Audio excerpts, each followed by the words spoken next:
dans cette table ronde, nous allons nous intéresser au passage du temps, dont on a discuté en physique qu'il peut être réversible dans certains cas, notamment dans l'infiniment petit. Cette fois, on regarde les choses à notre échelle, ou à l'échelle des bâtiments, des ouvrages humains, des moteurs, des choses vraiment construites par les humains. Les matériaux subissent de la corrosion, de l'érosion, des fissurations, de l'effritement, du délitement, de la désagrégation, de l'effondrement. Tout ça, ce sont des signes du passage du temps, et ce sont ces passages du temps que l'on décrit dans les littératures ou que l'on dessine dans la bande dessinée. Et par ailleurs, les scientifiques étudient ces signes-là, les étudient et essayent d'y trouver des remèdes dans certains cas. Donc c'est de ça qu'on va discuter aujourd'hui, enfin dans cette table ronde. Et pour en discuter, j'ai à ma gauche Denis Bajram, auteur de bande dessinée, auteur de Universal War, entre autres. J'ai essayé d'aller dans l'ordre. On a Valérie Lostis, qui est ingénieure-chercheuse spécialiste du comportement des ouvrages en béton armé, et qui dirige le laboratoire d'études du comportement des bétons et des argiles au CEA, Commissariat à l'énergie atomique et aux énergies alternatives. À côté d'elle, nous avons Philippe Aubert-Côté, qui est auteur de romans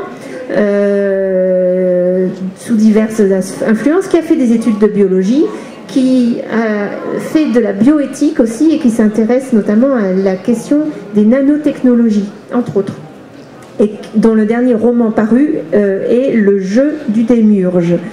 Et tout au bout, nous avons Marion Cuny, qui répare tout ce qui lui tombe sous la main, paraît-il, et qui a fait des études de génie mécanique et en sciences des matériaux, et qui a un doctorat en mécanique, et qui actuellement est ingénieur chez Safran sur des moteurs d'avion.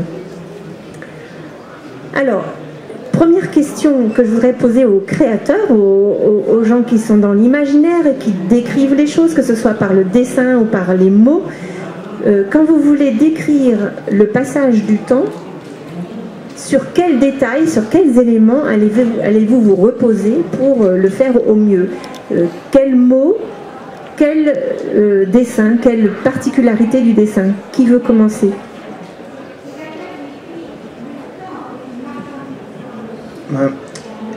Eh bien, dans mon cas, j'ai mis en scène à quelques reprises des mondes qui étaient assez loin dans le temps par rapport à nous. Donc, le jeu du démiurge, oui, qui se passe aux environs de l'an 3000, quelques années près.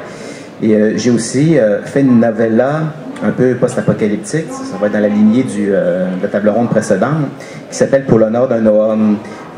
Ces deux univers-là, ces deux histoires ont en commun de n'avoir que très peu ou pas d'êtres humains comme personnages. C'est des post-humains qui ont remplacé, ou même des chimères humains-animales.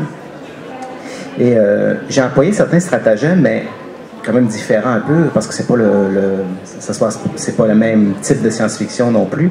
Dans Pour l'honneur d'un homme, eh bien, on raconte l'histoire d'une expédition qui est composée d'hommes animaux qu'on appelle des ourags et d'autres créatures humaines, végétales et autres, qui, après un effondrement mondial où les êtres humains ont disparu pour toutes sortes de raisons, et où les post-humains ont survécu parce qu'ils étaient plus résistants aux guerres et à la pollution et tout ça, reconstruire leur civilisation en allant recycler des villes qui ont été abandonnées ou dévastées. Et la novella raconte l'histoire d'une expédition qui va cartographier les ruines de Moscou pour voir quels matériaux, justement, béton, métal ou autres, on peut recycler. Et bon, il y avait toutes sortes de péripéties parce qu'évidemment, il reste encore des descendants d'êtres humains qui ont muté sur place. Et c'est un peu une version science-fiction des premiers contacts qu'il y avait entre explorateurs européens et indigènes, si on veut. Dans cette novelle-là, j'ai beaucoup recouru aux ruines. Évidemment, c'est un monde post-apocalyptique. Il s'est écoulé beaucoup de temps depuis la chute des villes. Et combien de temps à peu près? Ça se compte en siècles, en millénaires? Un siècle environ. Et pour créer le décor, je m'étais basé sur un livre. Le problème, c'est que je le confonds avec un autre. Je pense que ça s'appelait Homo Disparitus, qui avait été publié il y a quelques années. Et ce qui est intéressant, c'est qu'on prenait comme postulat dans ce livre, bon, les humains disparaissent tout d'un coup, comme ça, en claquant des doigts. Et voici comment les villes se dégradent. Donc, un jour après, 10 jours, 6 mois, 1 an, 10 ans, un siècle. Donc, c'était très bien détaillé, puis c'était une mine d'or pour faire du post-apocalyptique. C'était très plausible aussi. Donc, je m'étais beaucoup inspiré de ça. Donc, les ruines, c'est toujours fascinant, c'est toujours joli à regarder aussi. Enfin, on trouve joli ce qu'on veut. Mais donc, c'est un bon indicateur. C'était de prendre des lieux communs. J'étais allé prendre des guides touristiques sur Moscou. C'est une ville que je ne connaissais pas. Donc, c'est pour ça que j'avais choisi pour cette histoire-là. Je me suis dit, New York, je la connais. Montréal, je connais. Donc, j'allais prendre une ville que je n'ai jamais visitée. Donc, j'avais pris soin de placer des bâtiments réels et de les décrire, mais sous une forme dégradée. Donc, le lecteur peut reconnaître, il y a une station de métro que j'ai un peu trafiqué, mais on peut très bien retrouver son pavillon, le pavillon que j'ai décrit dans certains ouvrages. Et j'ai pris soin de dégrader le tout. Donc ça, c'était pour l'honneur d'un homme. Dans le jeu du Démiurge, ça se passe sur une autre planète, donc je ne peux pas montrer de ruines, hormis celle des colons post-humains qui ont commencé à construire un monde qui s'est effondré. Mais pour le Démiurge, j'ai beaucoup recouru à des schémas pédagogiques. Il y a une sous-race de post-humains qu'on appelle des Micae qui vont à l'école et il y a toutes sortes de fresques pédagogiques qui montrent l'espace, comment leur planète a été colonisée par ceux qui les ont créés. Il y a une race de post-humains qu'on appelle les Eridani. Et il y a plein de frises qui représentent l'évolution de l'être humain. Donc l'Australopithèque, l'Homo habilis, l'Homo erectus, l'être humain. Et là, on arrivait aux cyborgs, à d'autres post-humains et finalement aux Eridani. Donc l'emploi de cette image-là permettait de passer l'idée que c'était quand même écoulé beaucoup de temps depuis notre époque, puisqu'il y avait eu d'autres stades de l'être humain. Le lecteur est capable de comprendre que, entre chaque stade, entre les derniers stades et entre chacun des derniers stades, il s'est écoulé peut-être quelques siècles ou un millier d'années, alors que dans les premiers, c'est des millions d'années. Mais ça peut renvoyer l'idée que, mon Dieu, si nous, on est une étape antérieure dans un schéma d'évolution, il s'est quand même écoulé beaucoup de temps. Un peu. Et j'ajouterais que je verrais une autre stratégie intéressante à exploiter, que j'aime bien dans les films de science-fiction, c'est l'approche du musée. C'est de faire visiter à des gens un musée dans lequel le lecteur va reconnaître des objets qui sont contemporains. Ou même des images de personnes récentes, mais qui sont vieilles, défraîchies. H.G. Wells recourt au stratagème dans La Machine à explorer le temps, quand l'explorateur du temps visite le palais de jazz. Bon, ça sonnait comme jazz, mon affaire, c'est pas la même chose. Où il y a plein d'objets, d'artefacts de l'époque victorienne, y compris une boîte d'allumettes qui brûle encore. Ce que, je vais pardonner à l'oncle Herbert d'avoir commis cet impair-là, mais c'était une approche intéressante aussi, que des objets contemporains finissent par être une pièce de musée.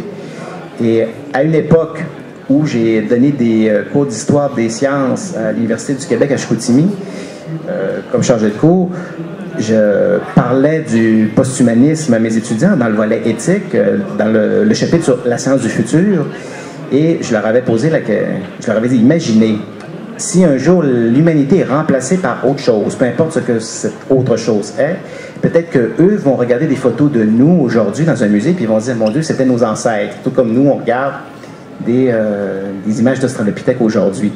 Donc, il y en a que ça faisait rêver, d'autres que ça figeait complètement.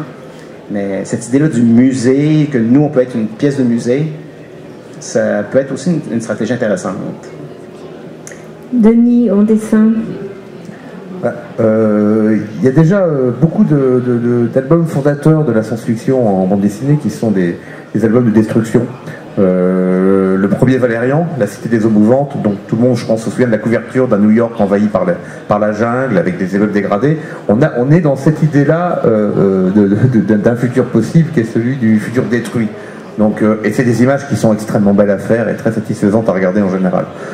Moi, j'ai toujours fait de la science-fiction, donc je me suis vite posé ces questions-là. Surtout qu'en fait, à partir des années 80, on est passé de la science-fiction dans les années 50, une fusée, c'est tout rond, tout lisse, peint avec des damiers rouges et blancs, c'est super propre, c'est passé au Karcher avant chaque décollage, après chaque décollage. La fusée de Tintin, elle arrive, elle est propre, hein. Enfin, c'est absolument pratique. Et parce qu'on est dans une stylistique de la modernité, on est encore en pleine modernité, il faut que le monde avance et tout est neuf tout le temps. Et les Cadillacs ont des ailerons roses, enfin c'est magnifique. Dans les années 70, avec Alien, particulièrement le film, il y a vraiment une bascule vers le sale. C'est-à-dire que d'un seul coup, ce monde idéal, ces lendemains qui chantaient sont en train de déchanter.